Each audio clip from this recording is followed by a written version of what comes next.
Bonjour chers amis, bienvenue à l'EI School. Dans cette leçon, nous allons parler du temps verbal Present Perfect Simple, qui est utilisé pour exprimer des actions liées au présent. Contrairement à d'autres temps du passé, il n'indique pas un moment précis, mais met en avant le résultat d'une action ou les expériences accumulées au fil du temps. Par exemple, I have visited London. J'ai visité Londres. On ne dit pas quand, on indique seulement que l'expérience a eu lieu. Voyons maintenant comment on forme le Present Perfect Simple. Nous avons besoin de deux éléments principaux, have ou has, plus le verbe au participe passé, c'est-à-dire la troisième forme du verbe. Par exemple, I've finished my homework, j'ai terminé mes devoirs. She has learned to swim, elle a appris à nager.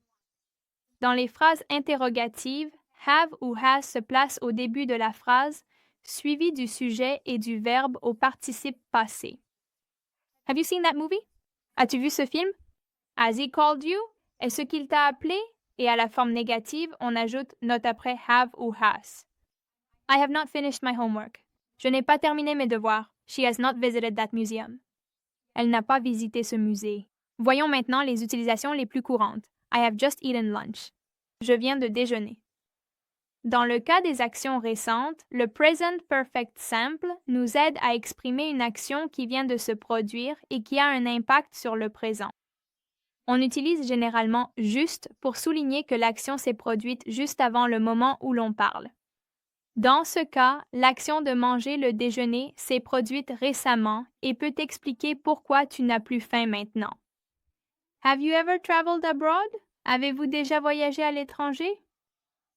Lorsque nous parlons d'expérience de vie, nous utilisons le present perfect pour indiquer si quelque chose s'est produit jusqu'à présent, sans préciser exactement quand.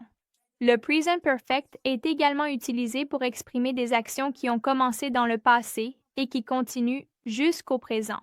Dans ce cas, on utilise généralement since pour indiquer le moment où l'action a commencé ou for pour montrer sa durée.